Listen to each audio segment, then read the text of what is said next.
yang diprediksi banyak orang akan terjadi blunder asam sulfat dan lain sebagainya, tidak ada. Minimal nggak ada kata-kata biarkan rakyat menilai, nggak ada ya. Atau berani ngekick balik mau Caimin gitu ya. Ini luar biasa sebenarnya. Ini saya bocorin ya, bocorannya oleh Tempo dan buat kita baca semua. Jadi Gibran ini sebelum acara itu menurut Erwin Aksa dilatih oleh 3 tim. Satu timnya Ipang Wahid, anaknya Gusola. Lalu timnya Budi Jiwandono, anaknya Sudrajat Jiwandono, kakak iparnya Prabowo Subianto. Dan yang terakhir tim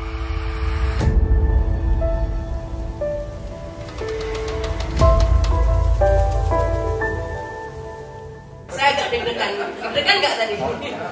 Itu tegang gitu ya, tapi rupanya saya nggak tahu udah berapa hari itu latihan hafalnya ya. Tapi yang jelas saya perhatikan tidak baca catatan sama sekali, nggak nyontek sama sekali. Kayaknya itu bener-bener ngafal gitu ya, bener-bener dihafal satu persatu kata-katanya. Makanya wajahnya terlihat tegang sebenarnya ya. Kalau diperhatikan memang tanggapan-tanggapan dari Gibran itu nggak tektok ya, bukan tektok kayak agendanya sendiri yang sudah hafalannya sendiri begitu ya. Pokoknya materi yang udah dihafalkan saja disampaikan. Memang tidak tektok, tapi bagaimanapun juga saya tetap apresiasi gitu ya. Karena yang diprediksi banyak orang akan terjadi blunder asam sulfat dan lain sebagainya, tidak ada. Minimal nggak ada kata-kata biarkan rakyat menilai, nggak ada ya. Atau silakan rakyat kita kembalikan ke rakyat, itu nggak ada. Jadi ini sudah saya ajukan jempol lah ya. Dan terlihat Gibran jauh lebih percaya diri ya, gayanya itu percaya diri, bahkan berani ngekick balik mau Caimin gitu ya. Ini luar biasa sebenarnya ya. Karena kalau kita lihat memang Gibran ini punya pengalaman ya di debat calon wali kota dan memang lulus waktu itu ya. Jadi dengan persiapan yang matang, dengan hafalan yang matang, emang ya insya Allah selamat ini kayaknya ya. Nggak ada belum selesai tapi belum blunder sampai detik ini. Blunder yang dikhawatirkan ya, tampaknya Gibran sangat hati-hati sampai ada tadi waktunya tersisa ya, kalau udah tanggapan dia nggak mau.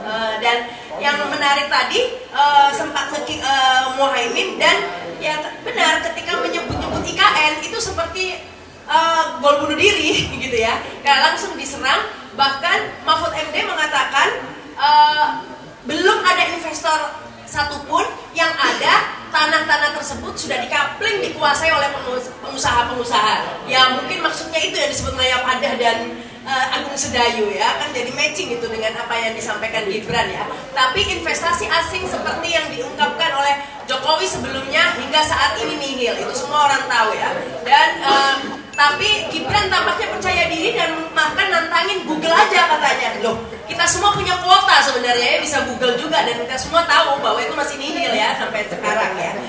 Dan Gibran tampaknya tetap dengan hafalan dan istilah-istilah seperti future talent, future skills, inkubasi itu diulang-ulang ya. Kayaknya memang itu materinya ya. Tapi terus terang ini Caimin belum terlalu keluar ya, berulang kali mengulang-ulang selepet terus ini gitu. Kayaknya kurang menggigit sebenarnya, kita akui ya. Dan terus terang hingga saat ini masih aman terkendali, bahkan jauh lebih emosional ketika debat capres kemarin. Ya ini seperti Rahma, sebetulnya saya kasihan. Kasihan sama Gibran, coba tadi lihat mimiknya. Dia mau nangis ya? Ya. Ada air matanya. Ini saya bocorin ya, bocorannya oleh Tempo dan buat kita baca semua. Jadi Gibran ini sebelum acara itu menurut Erwin Aksa dilatih oleh 3 tim. Satu timnya Ipang Wahid, anaknya Gusola. Lalu timnya Budi Jiwandono, anaknya Sudrajat Jiwandono, kakak iparnya Prabowo Subianto. Dan yang terakhir tim dari tim pakarnya Timnas. Jadi dilatih secara khusus untuk menghadapi ini. Ya.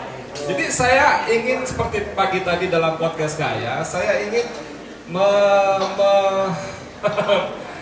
menguliti sedikit. Udah mulai ya? Iya. Gak apa-apa? Mungkin beberapa. Oke, menguliti sedikit. Jadi sampai segitunya gitu loh. Karena 2 hal. Pertama, apakah debat cawapres itu sesuatu yang luar biasa sehingga persiapannya harus sangat luar biasa juga. 3 tim ahli pakar komunikasi publik melatih Gibran secara sangat khusus. Tapi kalau ini sebuah acara yang sangat luar biasa, kenapa 2 calon yang lain santai-santai aja? Atau kemungkinan kedua, bahwa pesertanya ini memang kelewat di bawah standar gitu loh, sehingga didongkrak begitu rupa, kelewat di bawah standar. Ya, dan saya kira kita nggak tahu sepakat yang ini ya. Karena sebetulnya orang nonton debat Cawapres ini kan bukan soal APBN-nya, APBD-nya, infrastrukturnya, ekonomi digitalnya, ekonomi kerakyatan, bukan. Tapi kita mau lihat Gibran mau ngomong apa. Ngomong asam sulfat lagi enggak, ngomong 400 juta anak Indonesia itu campuran anaknya siapa gitu loh. Uang seluruh Indonesia aja nggak sampai 280 juta, sampai Z-nya ini 400 juta anaknya doang. Apakah termasuk anak-anak RRC yang diimpor kemarin, nggak tahu juga kita kan. Jadi kita mau tunggu, misalnya saya terus terang aja, orang-orang ini sebetulnya nunggu mau ngomong apa, bahasa seharinya mau bikin blunder apa kira-kira, gitu ya. Kita mulai lagi ya, belum lagi. Jadi memang secara substansi sepertinya menggelitik ya, tapi kita nonton kali ini. Ya, ini temanya tentang soal ekonomi kerakyatan dan ekonomi digital. Volume TV board. Ya, lagi di set. Jadi tadi cewek ngambil undian kayaknya. Ya. Belum mulai ya? Undian tema. Oh belum, masih undian tema ya? Nah, itu udah mulai tuh. Ayo, suara. Volume.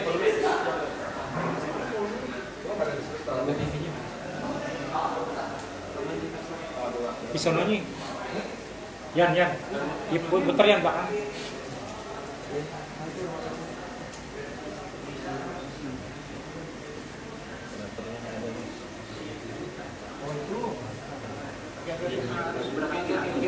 Karena terjadi disrupsi yang luar biasa dalam perkembangan digital ini.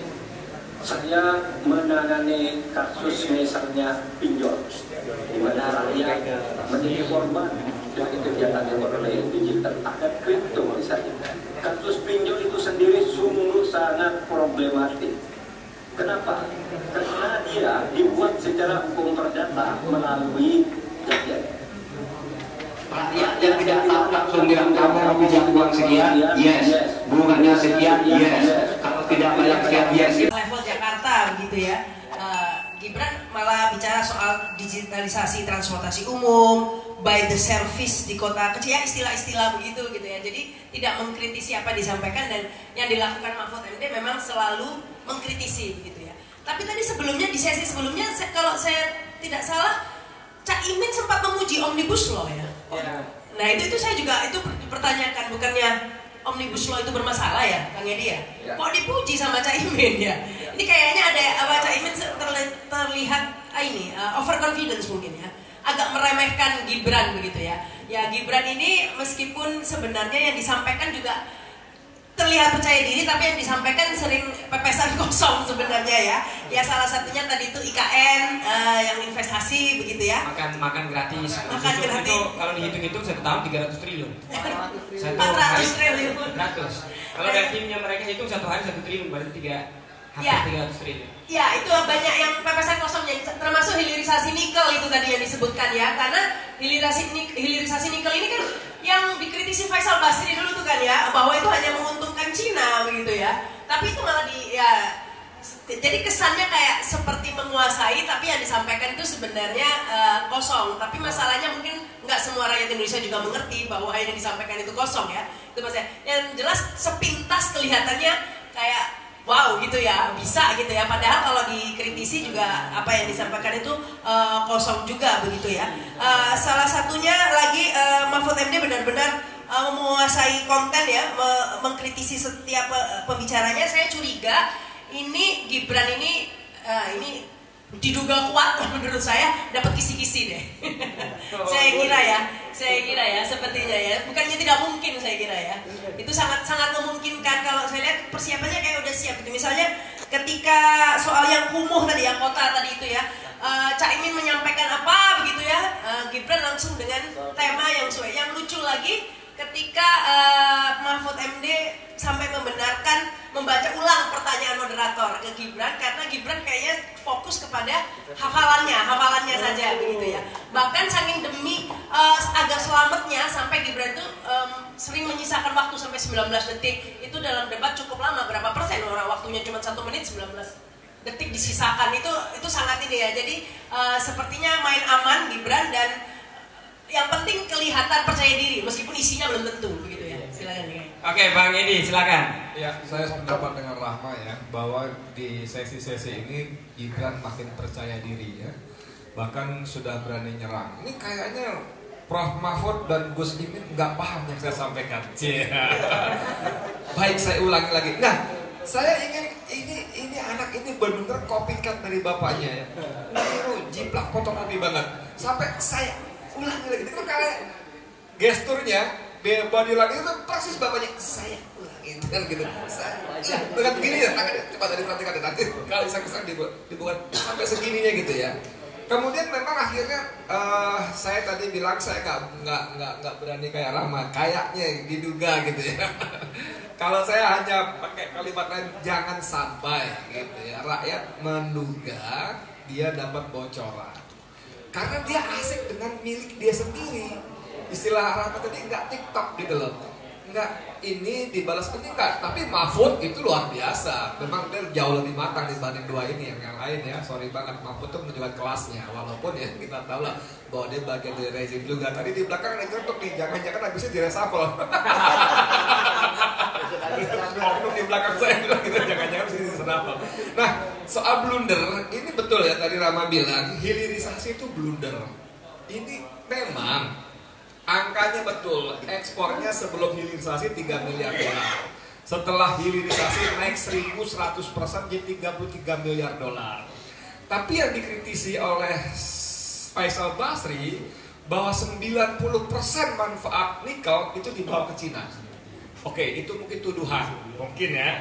Tapi begitu Deputi Gubernur BI mengatakan bahwa nilai ekspor kita yang sekian ratus miliar dolar itu tidak ada devisanya di dalam negeri.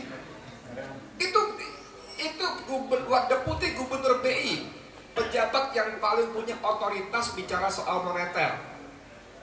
Dia mengatakan tidak ada uangnya di sistem devisa Indonesia. Jadi uang itu di mana? Dan itu dibahasa lebih masyarakatkan oleh Said Didu, si manusia merdeka. Ini mengkonfirmasi bahwa nikel kita itu bukan hilirisasi, tapi diserahkan kepada Cina. Karena diangkut semua, nilai ekspornya besar, tapi yang ada di Indonesia sangat kecil. Dan ini kembali soal keadilan sebetulnya. Nah, ini blunder-blunder yang dibuat oleh siapa namanya tadi? Oleh Gibran. Nah, soal infrastruktur sosial segala macam, akhirnya dia bicara emang infrastruktur fisik, ya kan? Ada perkampungan kumuh, ada embung, ada apalagi tadi bendungan segala macam. Akhirnya lewatnya ke stunting. Emang senjatanya stunting itu sehingga dia bagi-bagi susu gula high sugar di CFD gitu ya. Udah, apa lagi aja deh.